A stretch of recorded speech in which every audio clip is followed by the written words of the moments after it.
महाकालेश्वर शिवलिंग के महाकालेश्वर की एक भक्त की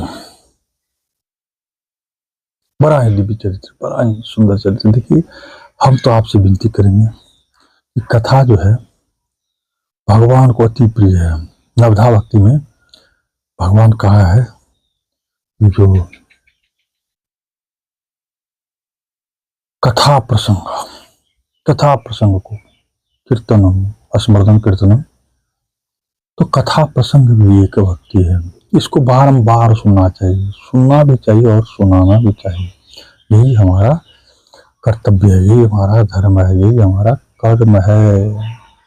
आप कहेंगे कथा सुनने से क्या लाभ है? कथा सुनने से सब लाभ है। संसार में जितना भी जो भी चाहिए वह सब की प्राप्ति आप कथा श्रवण के माध्यम से भी कर सकते हैं। ये निसंदेह है, इसमें कोई संदेह नहीं है, ये ध्रुव सत्य है।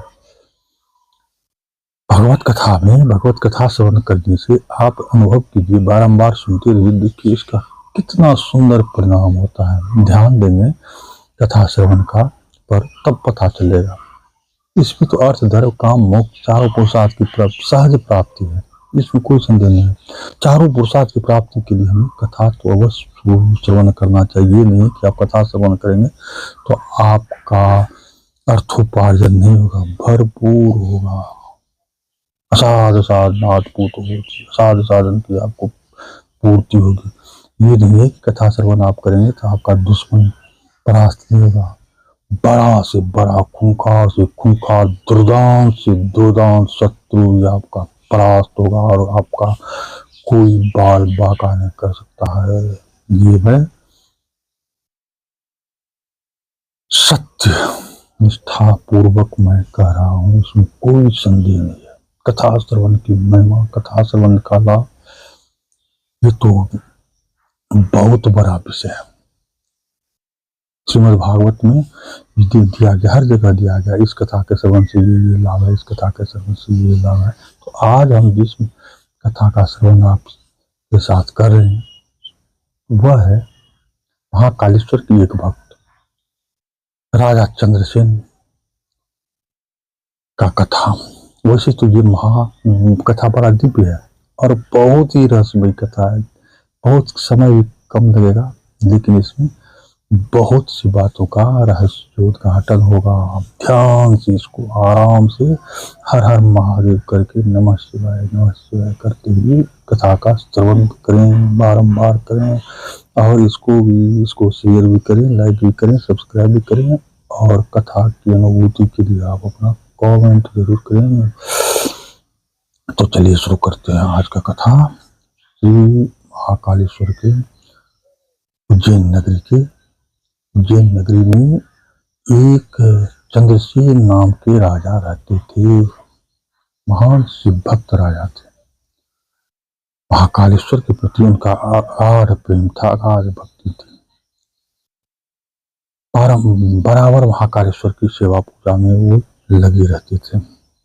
एक दिन एक विशेष योगी राज व जो महान शिव भक्त थे, उन्होंने उनको एक मणि दिया, चिंतामणि, जो कि कौस्तुभ मणि के समान ही था। तो वह चिंतामणि पहन के गले में पहन के जब वह सिंहासन पर बैठते थे राजा चंद्रसेन, तो वह देवताओं में सूर्य की भांति चमकते थे, दीप्यमान होते थे। यह बात आस पड़ोस के राजा को भी पता चल गया कि महाराज चंद्रसेन के गले में चिंतामणि है, जो कि अनेक प्रकार के दुखों का नाश करने वाला है और वह चिंतामणि बड़ा दिव्य है, बड़ा सुंदर है। तो उन लोगों में भी ईर्ष्या हो गया, लेकिन किसी में हिम्मत नहीं होता था कि हम राजा चंद्रसेन के साथ युद्ध करें। तो भारतवर्ष के सभी राजाओं ने मिलकर जो है सो चंद्रसेन पर चढ़ाई किया। उज्जैन नगरी को चारों तरफ से घेर लिया। चारों तरफ से घेरने के बाद जब महाराज को पता चला, चंद्रसेन को पता चला कि उज्जैन नगरी को चारों तरफ से सभी राजाओं ने घेर लिया है, तो उन्होंने तत्काल तुरंत सीधा भगवान महाकालेश्वर के मंदिर में पहुंच करके उनकी विनती करने लगे, उनकी आराधना करने लगे। बहुत अच्छे ढंग से पूजा किया, पूजा पाठ करके ध्यान में निमग्न हो गए। इधर जो है सो एक ग्वाली अपने 5 वर्ष के बच्चे के साथ दोपहर में दूध बेचकर जब लौटी तो उसी महाकाल के मंदिर में गया और भगवान महाकालेश्वर का दर्शन किया। दर्शन करके वह अपने घर को चली गई। उसके साथ में वह बच्चा 5 वर्ष का जो गोप बालक हुआ था, उसने भी देखा वहां पर जो भगवान शिव पर नाना प्रकार के फूल, पत्ती, बेलपत्र, धूप, दीप, अगरबत्ती आदि जलाया हुआ था। उस सबको देखा। भगवान महाकालेश्वर के समीप में बैठे राजा चंद्रसेन को भी ध्यान में मग्न देखा। देख करके वह अपने घर को गया। घर पर जाने के बाद जो है उन्होंने अपने घर के किसी अपने एकांत में जाकर बैठ गया और एक सुंदर सा पत्थर लेकर के उस पर अनेक तरह का फूल, पत्ती लेकर चढ़ाया और धूप, दीप आदि मन कल्पित नैवेद्य आदि अर्पित किया, बारंबार दंडवत किया और फिर जिस तरह से राजा चंद्रसेन बैठ के ध्यान में मग्न थे, उसी तरह वह भी ध्यान में मग्न हो गया। थोड़ी देर के बाद जब उसकी माता उसे खोजने के लिए, खाने पीने का टाइम हो गया तो उसको खोजने के लिए आया तो देखता है कि वह बालक जो है सो आगे में पत्थर है, पत्थर पर ढेर सारा फूल पत्ती चढ़ा के यह जो है सो एकदम मस्ती में ध्यान मग्न करके बैठा हुआ। तो उन्होंने उसको उठाया, उठो चलो खाना खा लो फिर पूजा पाठ करना। लेकिन बच्चा ध्यान में मग्न था तो उन्होंने भी सब ध्यान नहीं हुआ। तो उसकी माता उसको जबरदस्ती जो है सो धकेल के हिला डुला करके उसको जगाया, लेकिन नहीं जगा। तब जो है सो उसकी माता एक थप्पड़ उसके कान में दिया और वह शिवलिंग लेकर उठा के फेंक के घर को चली गई। यह देखकर वह गोप बालक विलाप करने लगा, जोर जोर से रोदन करने लगा, महादेव महादेव महादेव, महाकाल महाकालेश्वर महाकालेश्वर करने लगा और करते रोते रोते वो अचेत हो गया। थोड़ी देर के बाद जब कुछ पल के बाद जब उसका चेतना वापस हुआ, जब जगा तो देखता है कि खूब सुंदर वहां पर एक दिव्य मनियों से जड़ित एक महल बन गया है। उस महल के भीतर में वह बैठा है। उनका जो शिवलिंग था वही शिवलिंग उसके आगे में रखा है। उस पर जो जो फूल उन्होंने चढ़ाया था वही फूल उस पर रखा है। यह देखकर बालक काफी प्रसन्न हुआ और भगवान का फिर ध्यान करने लगा, शंकर की, महाकालेश्वर की गुणगान करने लगा, पूजा करने लगा। शाम के समय में, संध्या के समय में जब वह उस मंदिर से बाहर निकलता है तो देखता है कि उसका घर, जो टूटा फूटा घर था, वह खूब सुंदर इंद्रमहल के समान हो गया था। खूब सुंदर इंद्रमहल के समान हो गया था। इंद्रासन के जैसे बन गया था। स्वर्ण महल बन गया था। उसके अंदर जब वह पहुंचा तो देखता है अनेक तरह का अनेकों प्रकार के मणि मुक्ताओं से जड़ित वह महल था। उस पर उसकी माता जी स्वर्ण के पलंग पर सोई हुई थी, दिव्य आभूषणों से सुसज्जित सोई हुई थी। फिर उसे जाकर वह जगाया। जगाने के बाद उसकी माता जब देखती है, अपने आप को देखती है, अपना दिव्य रूप देखती है, ये सुंदर महल देखता है तो उसके आश्चर्य की सीमा नहीं रहती। उन्होंने बच्चे को छाती से लगाया और इसकी कहानी सुनी तो उन्होंने बारंबार फिर महादेव का स्तमन किया, पूजन किया, ध्यान किया। यह घटना किसी से छिपी नहीं थी। धीरे धीरे यह पूरा प्रचारित हो गया। तुरंत उसकी माता ने महाराज को यह संदेश भेजा। महाराज को जब यह पता लगा कि ऐसा दीन दहाड़ ऐसा घटना हुआ, तत्काल ही वह अपने सेवकों सहित वहां पहुंच गए।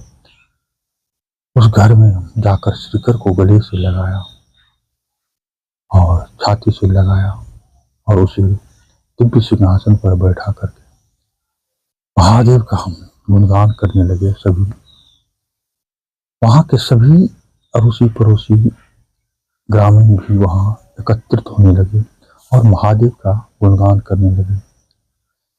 यह बात जब वहां के उज्जैन नगरी पर चढ़ाई करने वाली तमाम विपक्षी राजा को पता चला तो उन्होंने भी तत्काल हथियार डाल दिए और आपस में कहा कि देखो, जिस राज का राजा चंद्रसेन, जिस नगरी का बालक इतना बड़ा शिव भक्त है, उस राज का राजा कितना बड़ा शिव भक्त होगा। हम शिव द्रोह नहीं कर सकते हैं। शिव द्रोह करने से हमारा, शिव भक्तों के साथ द्रोह करने से हमारा वंश नहीं रहेगा, हम लोग बर्बाद हो जाएंगे। इसलिए अच्छा है कि हम उनसे मैत्री करें और तत्काल हथियार डाल करके महाराज चंद्रसेन की आज्ञा लेकर के वह सभी राजा उस मंदिर और उस बालक को देखने के लिए पहुंचे। उस मंदिर में तरह तरह के उस बच्चे को तरह तरह का उपहार दिया। सभी राजाओं ने उपहार दिया। उनका कृपा पाने के लिए अनेक प्रकार से भगवान शिव की, महाकालेश्वर की स्तुति की। सभी उस रूम, उस घर में बैठे हुए थे, महल में बैठे हुए थे। उसी समय में हनुमान जी प्रकट हुए, साक्षात प्रकट हुए। उन्हें देखकर सभी राजा तत्काल उठकर खड़े होकर उनका स्तवन किया, उनका पूजन किया और बैठ गया। महावीर हनुमान जी ने कहा, देखो, यह गोप बालक बिना कोई शिक्षा लिए, बिना कोई मंत्र लिए, बिना कोई उपदेश लिए, सिर्फ देख कर ही शिव को प्राप्त हो गया। भगवान महाकालेश्वर की कृपा इन पर हो गई। यह संसार में जितने भी देहधारी है वह सभी का एकमात्र गति भगवान शिव ही है, भोलेनाथ ही है। इसलिए हम सबको भगवान शिव का ही आराधना करनी चाहिए। यह बालक श्रीकर के नाम से प्रसिद्ध हुआ और इसके 8वीं पीढ़ी में नंद नाम का गोप होगा, जिसके यहाँ साक्षात नारायण श्री कृष्ण रूप नाम से जन्म लेंगे। यह कहकर हनुमान जी सभी राजाओं को कृपा दृष्टि से देखते हुए तत्काल अंतर ध्यान हो गए। सभी राजाओं ने उन बालक को उस गोप का, बहुसंख्यक गोप में उनको का राजा बना लिया और वह बालक श्रीकर महाराज चंद्रसेन के साथ जिंदगी भर महाकालेश्वर की सेवा आराधना करते रहे। ये है महाकालेश्वर के एक बालक, गोप बालक की कथा, जो दिव्य है, अनुपम है और सदाशिव में प्रीति बढ़ाने वाला है, भक्ति प्रदान करने वाला है, स्वर्ग और मोक्ष आदि सभी साधनों को, उत्तम साधनों को प्रदान करने वाला है। उम्मीद है आप इस कथा को जरूर पसंद करेंगे और अगर पसंद हो तो एक लाइक, सब्सक्राइब, कमेंट करके हर हर महादेव